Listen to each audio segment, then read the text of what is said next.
जय हिंद साथियों, welcome to self study classes with Sumit Jain YouTube channel में आप सभी का स्वागत है।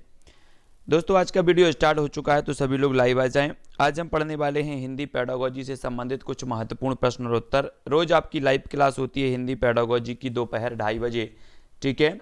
तो सभी लोगों को वीडियो को सबसे पहले तो लाइक करना है और उसके बाद सभी लोग शेयर करेंगे। मोस्ट इंपॉर्टेंट प्रश्नों पर आज हम चर्चा करने वाले हैं यहाँ पर पेडागोजी के, ठीक है।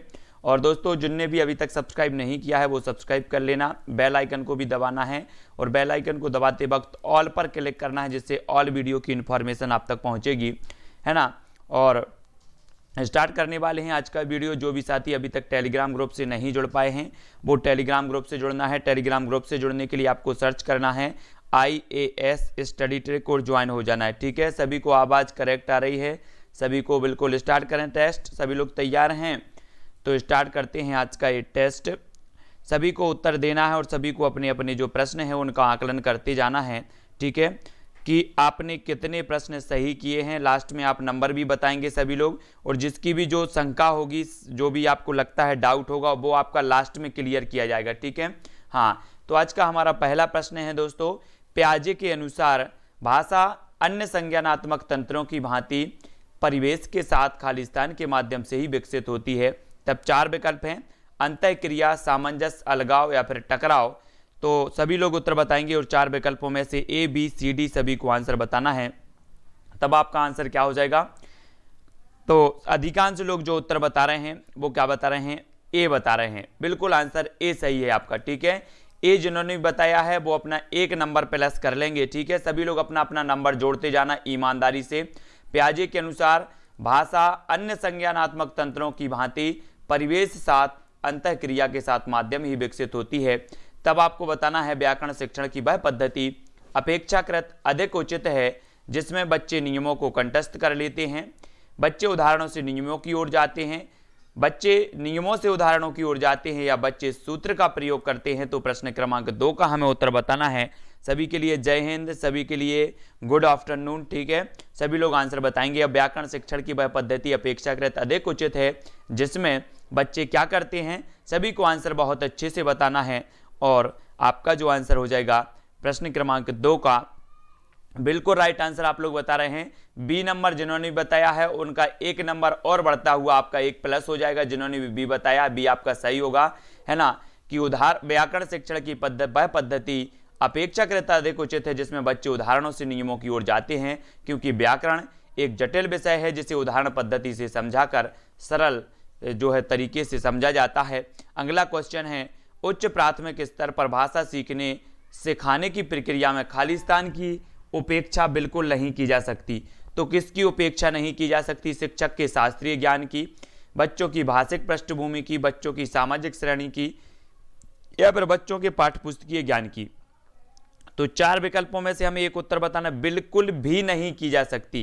क्वेश्चन को समझना है और उत्तर सभी लोगों को बताना है।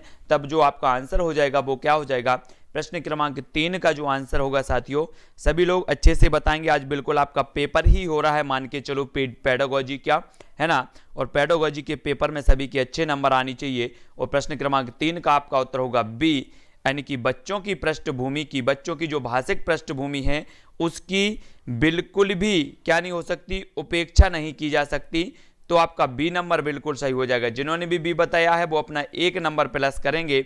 उच्च प्राथमिक स्तर पर भाषा सीखने सिखाने की प्रक्रिया में बच्चों की भाषिक पृष्ठभूमि की अपेक्षा जो है बिल्कुल नहीं की जा सकती, उपेक्षा, है ना। तब आपको प्रश्न क्रमांक 4 बताना है, मोना अक्सर लिखते समय शब्दों के अक्षरों को छोड़ देती है, जैसे पड़ती को पति, अभिनव को अनव लिखना इसका सबसे उपयुक्त कारण हो सकता है। तो क्या हो सकता है? उसे लिखना रुचिकर नहीं लगता, उसके विचार और लिखने की गति में सामंजस्य ना हो, उसके विचारों में स्पष्टता ना हो, या फिर उसे मात्राओं का ज्ञान ना हो। तो प्रश्न क्रमांक 4 का उत्तर अच्छे से पढ़ना है और फिर उत्तर बताना है। तो उत्तर क्या होगा?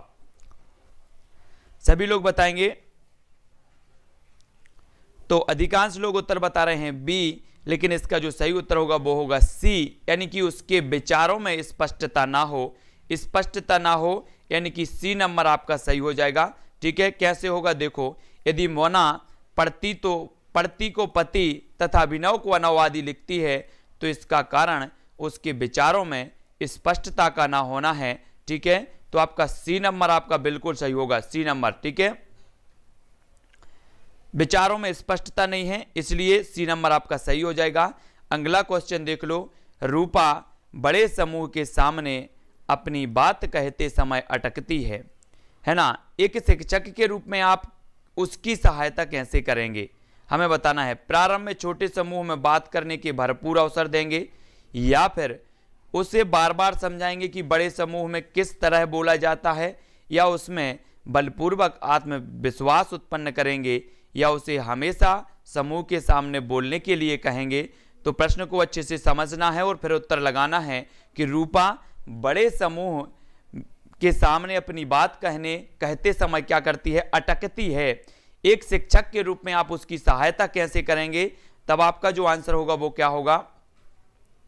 तो समझ के आंसर बता रहे हैं सभी लोग, बिल्कुल राइट आंसर बता रहे हैं। ए नंबर आपका बिल्कुल सही होगा। प्रारंभ में छोटे समूहों में बात करने के भरपूर अवसर देंगे, है ना। तो ए नंबर आपका बिल्कुल सही है। ए नंबर वाले अपना प्लस करेंगे। रूपा की दी गई समस्या के निराकरण के लिए उसे पहले छोटे समूह में बात करने के भरपूर अवसर देने होंगे, जो आगे चलकर उसे बड़े समूह में बोलने के लिए सहायक होंगे।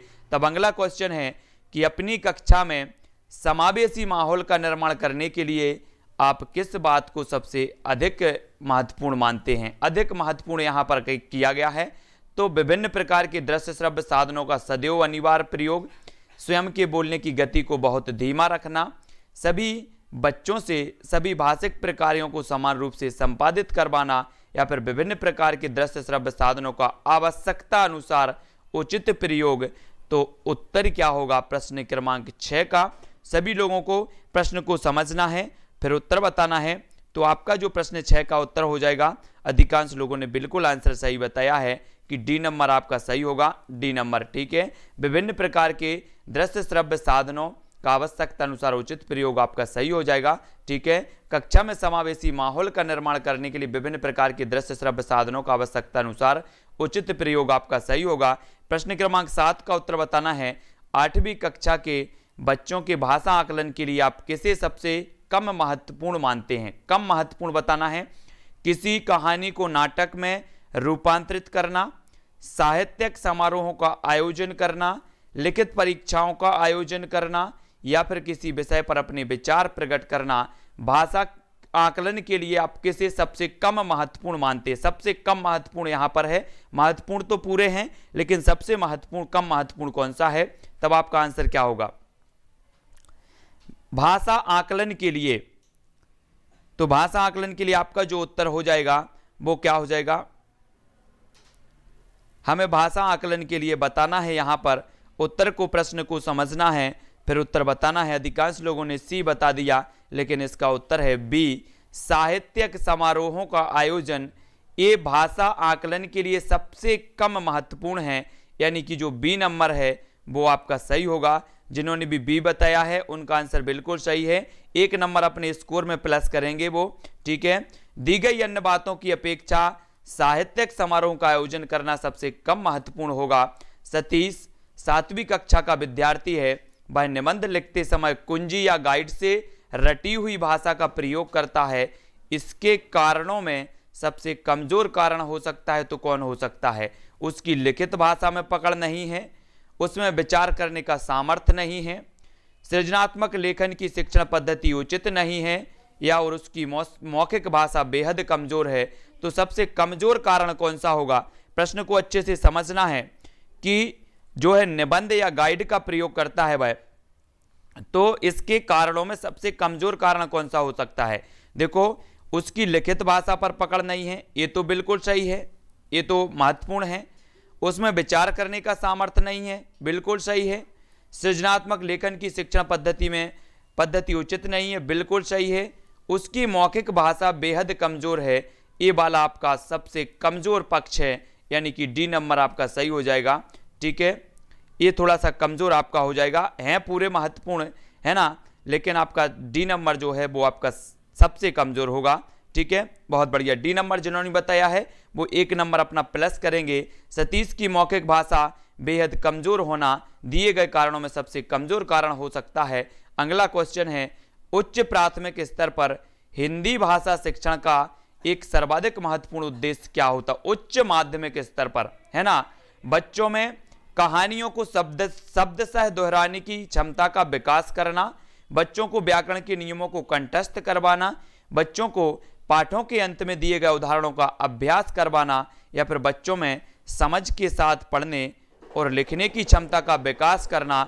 तो सभी लोग उत्तर बताएंगे। 4 विकल्प हैं और 4 में से प्रश्न पूछा गया है कि उच्च माध्यमिक स्तर पर हिंदी भाषा शिक्षण का एक सर्वाधिक महत्वपूर्ण जो उद्देश्य है वो कौन सा है? तो महत्वपूर्ण उद्देश्य अधिकांश लोगों ने जो बताया है, क्या बताया है? तो इसका उत्तर है डी, यानी कि बच्चों में समझ के साथ पढ़ने और लिखने की क्षमता का विकास करना। ये डी नंबर आपका उच्च स्तर पर, उच्च प्राथमिक स्तर पर हिंदी भाषा शिक्षण का सर्वाधिक महत्वपूर्ण उद्देश्य होगा। तो डी जिन्होंने भी बताया है उनका आंसर बिल्कुल राइट होगा। ठीक है, वो अपने स्कोर में +1 नंबर करेंगे। ठीक है, हाँ, पोर्टफोलियो क्या है सभी को बताना है। बच्चों की क्रमिक प्रगति की जानकारी देता है, बच्चों की हर प्रकार की प्रगति का पूर्ण लेखा जोखा है, बच्चों के अभिभावकों को पूर्ण जानकारी देता है, या बच्चों के आकलन का सबसे सरल तरीका है। तो पोर्टफोलियो क्या है सभी लोगों को बताना है। 4 विकल्प है,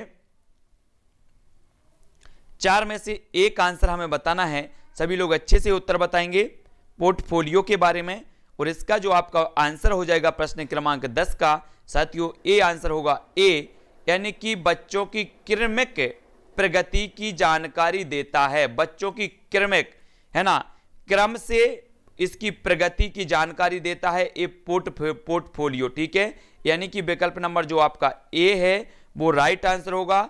ए जिन्होंने भी बताया उनका आंसर बिल्कुल सही है ना। पोर्टफोलियो बच्चों की क्रमिक प्रगति की जानकारी देता है, इसलिए ए नंबर जिन्होंने बताया है वो अपना 1 नंबर प्लस कर लेंगे। ठीक है, भारत की राजभाषा क्या है? हिंदी, अंग्रेजी, उर्दू या फिर तमिल? तो 11 का उत्तर सभी लोग बताएंगे। सभी को आंसर बताना है कि भारत की जो राजभाषा है वो कौन सी है। तो सभी लोगों को बताना है। देखो,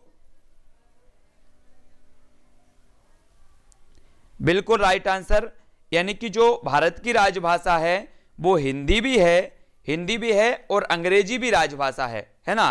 ये दोनों ही हैं, लेकिन हिंदी आपकी जो है राजभाषा मानी जाएगी यहाँ पर, अंग्रेजी भी राजभाषा है, ऐसी बात नहीं है। तो अंग्रेजी भी है, जिसे सबसे पहले 15 वर्षों के लिए रखा गया था संविधान की राजभाषा के रूप में, है ना, और जो है फिर उसका कार्यकाल आगे बढ़ा दिया गया।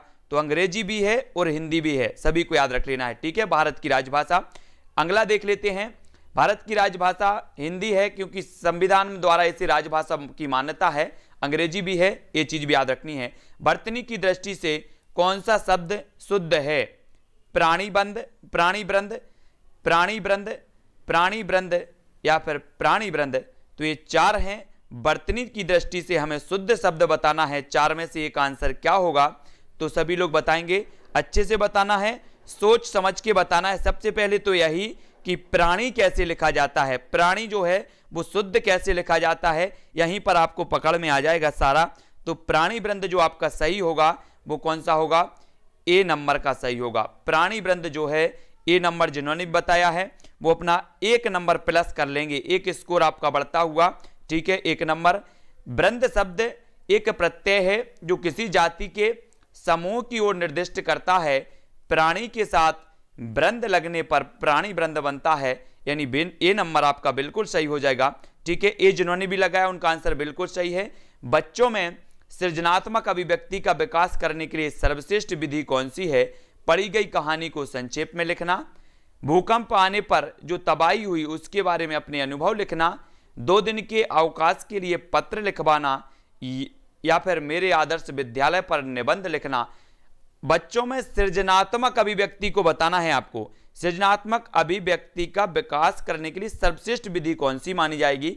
तब प्रश्न क्रमांक 13 का उत्तर बताना है, और बहुत आराम से सभी लोग उत्तर बताएंगे। और आपका जो आंसर हो जाएगा, अधिकांश लोग बिल्कुल आंसर सही बता रहे हैं, ए नंबर आपका सही होगा। पढ़ी गई कहानी को संक्षेप में लिखवाना ये अभिव्यक्ति, सृजनात्मक अभिव्यक्ति का विकास करने के लिए सर्वश्रेष्ठ विधि मानी जाएगी। तो ए नंबर आपका बिल्कुल आंसर सही होगा। ठीक है, अगला देख लो, बच्चों में सृजनात्मक अभिव्यक्ति की विकास करने के लिए सर्वश्रेष्ठ विधि है पढ़ी गई कहानी को संक्षेप में लिखना। उच्च प्राथमिक स्तर पर हिंदी सीखने सिखाने की प्रक्रिया में किसकी महत्वपूर्ण भूमिका नहीं है? अभ्यास पत्रक, प्रश्न पत्र, संचार माध्यम या फिर पाठ्य पुस्तक? तो 14 का उत्तर सभी लोग बताएंगे। 14 का उत्तर हमें बताना है। 14 का उत्तर सभी लोग बताएंगे। प्रश्न क्रमांक 14 का उत्तर क्या होगा?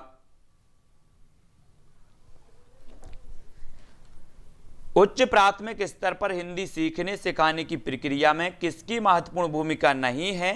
तब आपका आंसर क्या होगा? 14 का उत्तर होगा बी, यानी कि प्रश्न पत्र। ये जो है सीखने और सिखाने की प्रक्रिया में इसकी जो महत्वपूर्ण भूमिका नहीं होती, अभ्यास पत्रक की होती है, संचार माध्यम की होती है, पाठ्य पुस्तक की भी होती है ना। प्रश्न पत्र आपका बी नंबर सही होगा। प्रश्न पत्र हिंदी सीखने सिखाने की प्रक्रिया में इतना महत्वपूर्ण नहीं है जितना कि पाठ्य पुस्तक, अभ्यास पत्रक और संचार माध्यम होते हैं। तो आपका विकल्प नंबर जो बी है वो आंसर सही होगा। ठीक है, अगला क्वेश्चन देखे हैं,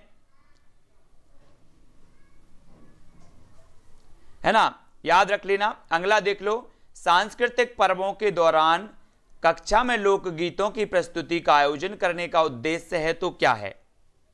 सांस्कृतिक पर्वों के दौरान कक्षा में लोकगीतों की प्रस्तुति का आयोजन करने का उद्देश्य क्या है? बच्चों की सांस्कृतिक जानकारी को बढ़ाना, बच्चों की गायन क्षमता का विकास करना, स्थानीय अनुभवों की परख करना या बाहरी अनुभवों को कक्षा के अनुभवों से जोड़ना? प्रश्न को समझना है और आपको उत्तर बताना है।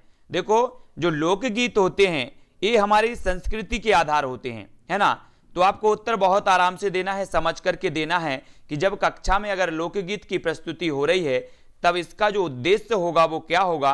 तो इसका जो उद्देश्य होगा साथियों, इसका आपको अच्छे से देना, बाहरी अनुभवों को कक्षा के अनुभवों से जोड़ना। ये अनुभव नहीं है, ये जो विकल्प नंबर आपका ए नंबर है वो सही होगा।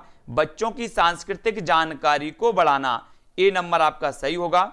ठीक है, लोकगीतों की प्रस्तुति का उद्देश्य होता है बच्चों की सांस्कृतिक जानकारी को बढ़ाना, यानी कि ए नंबर जिन्होंने बताया है उनका 1 नंबर प्लस हो जाएगा। ठीक है, ए वालों का। अगला क्वेश्चन देखो, गद्य पाठों की शिक्षण का उद्देश्य नहीं है तो क्या नहीं है? आपने गद्य विधा पढ़ी होगी हिंदी में, गद्य विधा और पद्य विधा, है ना, ये विधाएं होती हैं। और गद्य पाठों के शिक्षण का उद्देश्य नहीं है तो क्या नहीं है? समृद्ध भाषा प्रयोगों के उदाहरण प्रस्तुत करना, समस्त गद्य विधाओं का पूर्ण ज्ञान देना, भाषा संरचना की समझ बढ़ाना या फिर विभिन्न प्रकार की भाषिक प्रयुक्तियों का परिचय देना?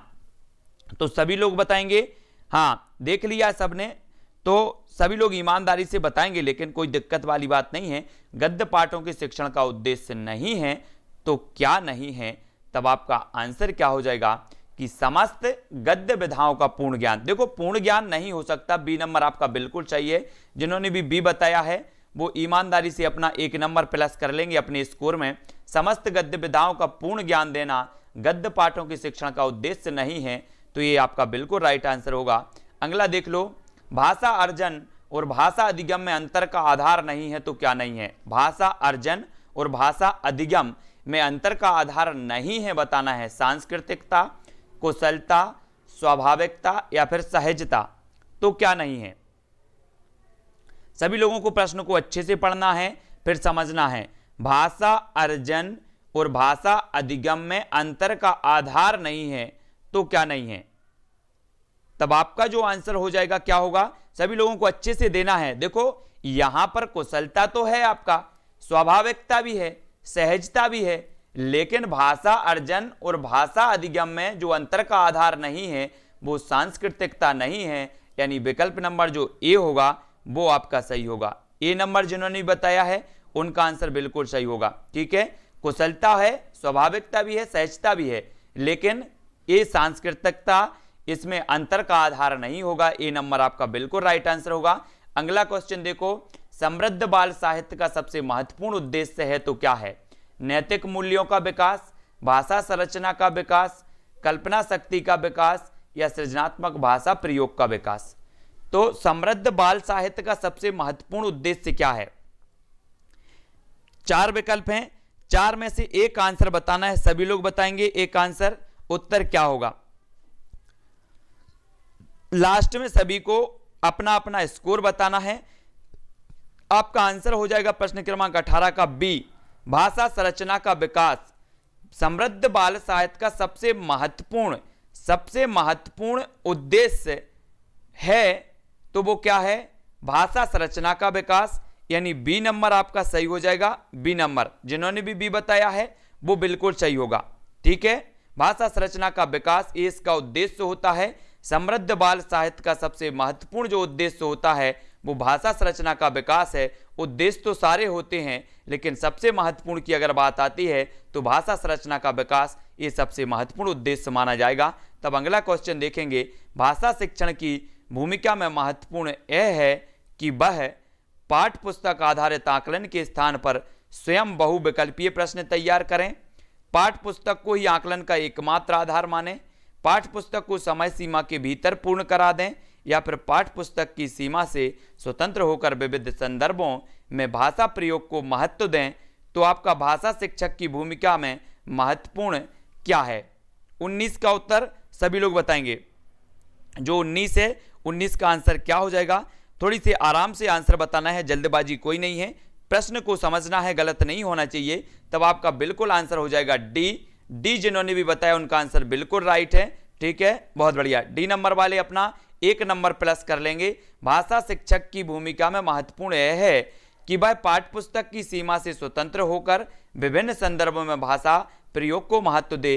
तब अपना अगला प्रश्न है, 2 भाषा बोलने वाले बच्चे न केवल अन्य भाषाओं पर अच्छा नियंत्रण रखते हैं, बल्कि शैक्षिक स्तर पर वे अधिक बुद्धिमान होते हैं, अधिक परिश्रमी होते हैं, अधिक अंक प्राप्त करते हैं, या फिर अधिक रचनात्मक होते हैं। जो बच्चे 2 भाषा बोलते हैं उनके बारे में हमें बतानी है कि वो न केवल भाषाओं पर अच्छा नियंत्रण रखते हैं, बल्कि शैक्षिक स्तर पर भी वे कैसे होते हैं, ये बताना है। तो सभी लोग बताएंगे, सभी का आंसर बिल्कुल सही आना चाहिए, और आपका जो आंसर हो जाएगा वो हो जाएगा क्या? D number. न केवल वे अच्छा नियंत्रण रखते हैं, बल्कि शैक्षिक स्तर पर भी रचनात्मक होते हैं, यानी आपका डी नंबर बिल्कुल आंसर सही होगा। द्विभाषी बच्चे अन्य भाषाओं पर अच्छी पकड़ रखने के साथ साथ अधिक रचनात्मक भी होते हैं। तो डी नंबर आपका बिल्कुल राइट आंसर होगा। अगला क्वेश्चन है जो सबसे बनना चाहिए, आगमन विधि में हम पढ़ते हैं भाषा से व्याकरण की ओर, व्याकरण से भाषा की ओर, नियम से उदाहरणों की ओर, या उदाहरणों से नियम की ओर। तो 21 का आंसर हमें लिखना है। आपका आंसर क्या होगा? सभी लोग उत्तर बताएंगे। आगमन विधि में हम पढ़ते हैं तो क्या पढ़ते हैं? हमने पढ़ा है कि निगमन विधि में नियम से उदाहरणों की ओर जाते हैं, लेकिन आगमन विधि में उदाहरणों से नियम की ओर जाते हैं। सभी को याद रख लेना है ना। निगमन, तो निगमन जो लिखता है ना हम निगमन, तो निगमन में जो होता है वो निगमन नहीं आ रहा ना, तो नियम से उदाहरणों की ओर, और आगमन में उदाहरणों से नियम की ओर। ठीक है, ये डी नंबर आपका बिल्कुल राइट आंसर होगा। अगला क्वेश्चन देख लो, वाइगोत्स्की के अनुसार किसी शब्द का अर्थ व्याकरण आधारित होता है, वक्ता पर निर्भर होता है, शब्दकोश के अनुसार होता है, या फिर सामाजिक सांस्कृतिक संदर्भ से उपजता है? वाइगोत्स्की के अनुसार बताना है हमें। प्रश्न क्रमांक 22 का उत्तर है ना। तो 22 का उत्तर सभी लोग बताएंगे कि वाइगोत्स्की के अनुसार किसी शब्द का जो अर्थ है वो कैसा होता है। तब अधिकांश लोगों ने उत्तर बताया है, क्या बताया है? वो है डी यानी कि सामाजिक सांस्कृतिक संदर्भ से उपजता है ना। वाइगोत्स्की क्या करते हैं? हर चीज को सामाजिकता से जो है मानते हैं, तो सामाजिक सांस्कृतिक संदर्भ से उपजता है, ये चीज आपको याद रखनी है।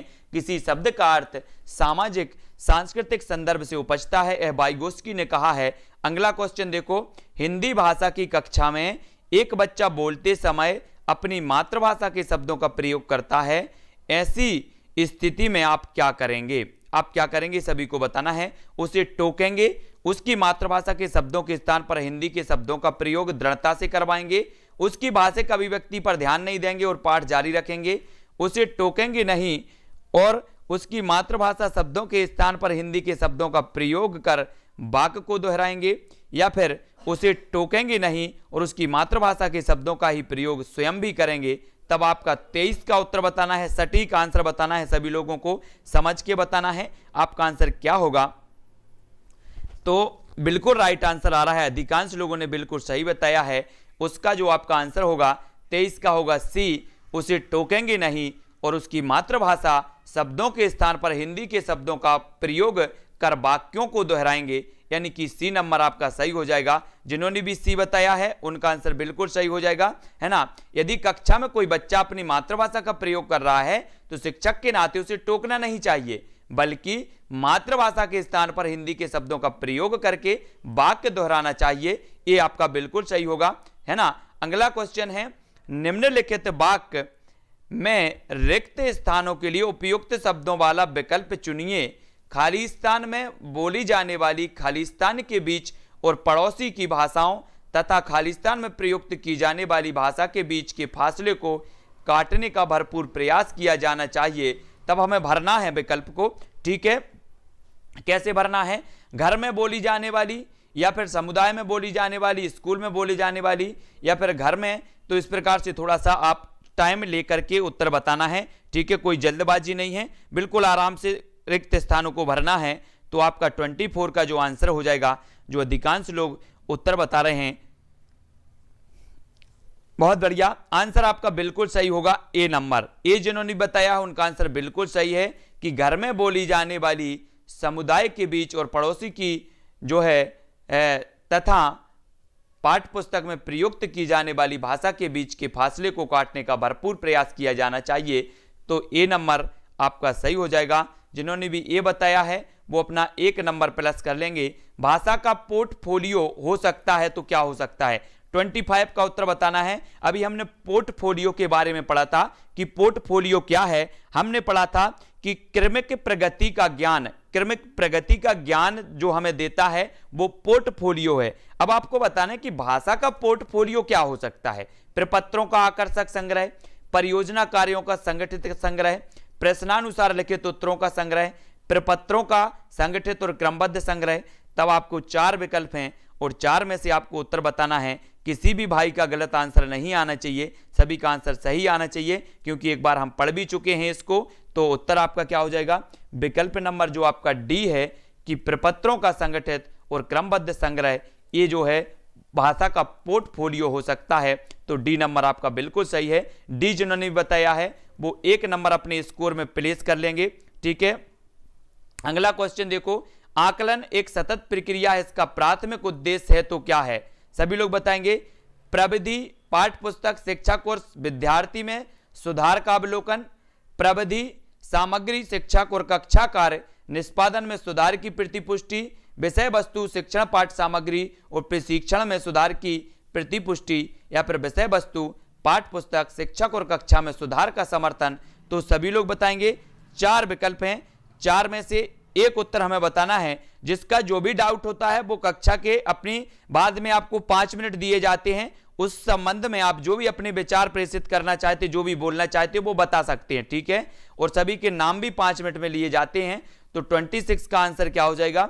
26 का जो अधिकांश लोग आंसर बता रहे हैं वो आपका ए नंबर सही होगा। प्रविधि, पाठ्य पुस्तक, शिक्षक और विद्यार्थी में सुधार का अवलोकन, ये आकलन एक सतत प्रक्रिया है, इसका प्राथमिक उद्देश्य होता है। ए नंबर जिन्होंने बताया है उनका आंसर बिल्कुल सही होगा, ए नंबर, है ना। प्रविधि, पाठ्य पुस्तक, शिक्षक और विद्यार्थी में सुधार का अवलोकन, ये आकलन एक सतत प्रक्रिया, इसका प्राथमिक उद्देश्य होता है। आकलन का प्राथमिक जो उद्देश्य होता है वो होता है प्रविधि, पाठ्य पुस्तक, शिक्षक और विद्यार्थी में सुधार का अवलोकन, है ना। ए नंबर आपका सही होगा। अगला क्वेश्चन देखो, भाषा सीखने की क्षमता जन्मजात होती है, विचार किसकी देन है? चॉम्स्की, थार्नडाइक, स्किनर या फिर पावलोव। तो 27 का आंसर सभी लोग बताएंगे। भाषा सीखने की क्षमता जन्मजात होती है, यह विचार जो है वो किसका है? सभी लोग बताएंगे। तो आंसर आपका गलत नहीं होनी चाहिए। सभी को पता है कि जो भाषा विकास का सिद्धांत दिया है वो चॉम्स्की साहब ने दिया है, और भाषा सीखने की क्षमता जन्मजात होती है ये कहा है तो चॉम्स्की साहब ने कहा है। ए नंबर आपका बिल्कुल राइट आंसर होगा। ए नंबर जिन्होंने बताया है उनका आंसर यहां पर 1 नंबर प्लस हो जाएगा, ठीक है। भाषा सीखने की क्षमता जन्मजात होती है, यह कथन चॉम्स्की साहब का है, ठीक है। बहुत बढ़िया आंसर आ रहा है। भाषा का मुख्य कौशल कौन सा है? लिखना, पढ़ना, बोलना या फिर सभी? 28 का आंसर बताना है। सरल है तो आंसर सभी का आना चाहिए। क्या हो जाएगा भाषा का मुख्य कौशल? तो 4 विकल्पों में से सबने पढ़ा है कि सुनना, बोलना, पढ़ना और फिर लिखना, ये भाषा का क्रमबद्ध, भाषा कौशल का क्रमबद्ध है। और जो आपका विकल्प नंबर डी है वो आपका बिल्कुल सही हो जाएगा। भाषा का मुख्य जो कौशल है वो सारे के सारे कौशल मुख्य कौशल माने जाते हैं। सभी लोगों को वीडियो को लाइक जरूर कर लेना है। रोज 2:30 बजे आपकी क्लास होती है शिक्षा शास्त्र की। आप सीटीटी पढ़ रहे हैं या फिर वर्ग 3 पढ़ रहे हैं तो यहां पर आपको 2:30 बजे रोज क्लास मिलेगी काय की शिक्षा शास्त्र की, जिसमें हम आपको अभ्यास करवाते हैं, है ना। योजना शिक्षण विधि के प्रवर्तक कौन है? योजना शिक्षण विधि आपको बताना है, जिसे कि ह्यूरिस्टिक विधि भी कहा जाता है। सभी लोग बताना है, ठीक है। सभी लोग लाइक जरूर करेंगे। जॉन डीबी या फिर WH किलपैट्रिक, डाल्टन या फिर अरस्तु, तो योजना शिक्षण विधि के जो प्रवर्तक माने जाते हैं वो कौन माने जाते हैं? तब अधिकांश लोगों ने बिल्कुल आंसर सही बताया है। सभी लोगों को लाइक जरूर करना है। शाम को 6:30 बजे आपकी पर्यावरण की क्लास होती है, उस क्लास से भी आप जुड़ सकते हो। 7:15 पर बाल विकास की क्लास होती है और रात्रि 10:10 पर आपकी होती है हिंदी की क्लास, तो आप जुड़ सकते हैं। योजना शिक्षण प्रविधि के जो प्रवर्तक हैं वो किलपैट्रिक महोदय माने जाते हैं, है ना। शिक्षण विधि WH किलपैट्रिक की है, ठीक है। इसे ह्यूरिस्टिक विधि भी माना जाता है ना। भाषाई कौशलों तथा सुनना, बोलना, पढ़ना एवं लिखना का विकास किस कक्षा तक पूर्ण हो जाना चाहिए? तो किस कक्षा तक पूर्ण हो जाना चाहिए? प्रश्न क्रमांक 30 का उत्तर हमें बताना है। कक्षा 2, कक्षा 3, कक्षा 5 या फिर कक्षा 8? तब आपका आंसर क्या होगा?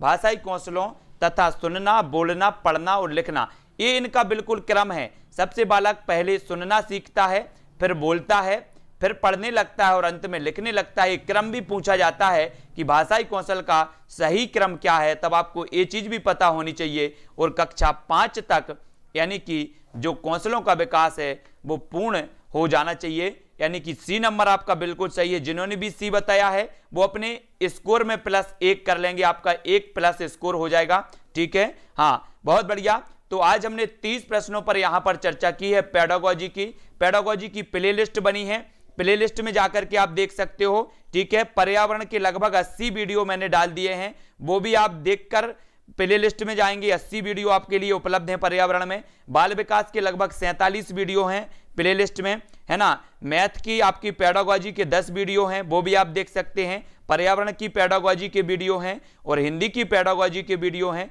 ये सारे के सारे वीडियो आप लोगों को देखना है प्लेलिस्ट में जाकर के, ठीक है। और चौरसिया विवेक जी के 23 में से 22 आए हैं, ब्रजेंद्र के 30 में से 25, है ना। दीपाली जी, अतुल यादव जी, भावना पांडे जी के 27 आए हैं, बहुत बढ़िया, है ना। अमर जी के 25 और गायत्री, है ना। अतुल जी बहुत बढ़िया, अंजना जी, मधुराज जी, है ना, और नीरज जी और ब्रजभूषण जी के 21 आए हैं 25 से, बहुत बढ़िया। मनीषा जी के 27 आए हैं, है ना। प्लेलिस्ट आपको यहीं पर सेल्फ स्टडी जो चैनल है उस पर क्लिक करो, चैनल खुलेगा, ऊपर प्लेलिस्ट का ऑप्शन आएगा, प्लेलिस्ट पर क्लिक करना, प्लेलिस्ट आपको मिल जाएगी। ऋचा प्रजापति जी 13 से 11, रचना यादव जी बहुत बढ़िया, है ना। पुष्पेंद्र जी, रितेश साहू जी और बहुत बढ़िया, कृष्णा जी, अजय जी और स्मृता जी, पुष्पेंद्र जी के 30 से 28 हैं, रोहित जी के 17 हैं 21 से, है ना। अंजिरा कॉलेज टेलीग्राम ग्रुप है अपना, IAS स्टडी ट्रिक, है ना। मंगल जी, अतुल जी, विनोद जी 27 हैं इनके, है ना। नीरज जी के भी 27 हैं, सुरेंद्र जी की, गायत्री जी के, है ना। पूजा जी 30, बहुत बढ़िया, अजय जी और पूजा केसरी जी बहुत बढ़िया, है ना। भास्कर गोस्वामी जी, सभी लोगों को वीडियो को लाइक करना है। शाम को 6:30 बजे पर्यावरण की क्लास होती है, पूजा केसरी जी, तो पर्यावरण की क्लास में आप लोग जुड़ सकते हैं। 10 मोहम्मद खान ने 10 अटेंड किए हैं, है ना, ठीक है, बहुत बढ़िया। उत्तर 6 सही बताएं, बहुत बढ़िया। तो रोज 2:30 बजे क्लास होती है, आप लोग ध्यान रखा करें, ठीक है, हैं, बहुत बढ़िया। ऋचा प्रजापति जी, पूजा जी शाम को अपना ऐसे ही टेस्ट होता है पर्यावरण का। जो भी पर्यावरण पढ़ना चाहते हैं वो पढ़ सकते हैं। प्ले लिस्ट में पर्यावरण का लगभग कंप्लीट कोर्स आपका 80 वीडियो के माध्यम से प्ले लिस्ट में उपलब्ध है। पर्यावरण पढ़ सकते हैं। विभिन्न टेस्ट हैं, विस्तृत भी अध्ययन करवाया है और टेस्ट भी आपको दिए हैं। तो पर्यावरण, जो भी पर्यावरण पढ़ना चाहते हैं वो प्ले लिस्ट में जाके देखेंगे। बाल विकास जो पढ़ना चाहते हैं वो भी देखेंगे। बाल विकास विस्तृत भी है और बाल विकास आपका जो है टेस्ट भी है। हिंदी पेडागोजी विस्तृत मैंने पूरी करवा दी है, तो विस्तृत अध्ययन भी आप कर सकते हैं। सुरेंद्र धाकड़ जी, गायत्री जी, है ना, और समता जैन जी, अंजिरा कॉलेज जी, बहुत बढ़िया।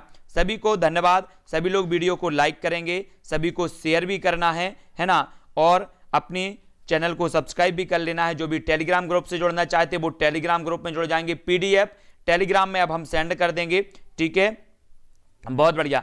पीडीएफ हैं, बहुत सारी पीडीएफ मैंने सेंड की हैं, वो है ना, और बहुत बढ़िया। अर्णव जी, समता जी, भास्कर जी, अतुल यादव जी, सभी को धन्यवाद। ऋचा प्रजापति जी, बहुत बढ़िया, लाइक कर दिया सभी ने। अब आज के वीडियो के लिए बस इतना ही। नेक्स्ट वीडियो आपको मिलेगा आपका एमपी टेट वर्ग 3 सीटीईटी से संबंधित शाम को 6:30 बजे, ठीक है, बहुत बढ़िया। नीरज द्विवेदी जी, पूजा केसरी जी, धन्यवाद। राम जी और लीना कोस्टा जी, सभी को धन्यवाद। आज के वीडियो के लिए बस इतना ही। भावना पांडे जी, जय हिंद।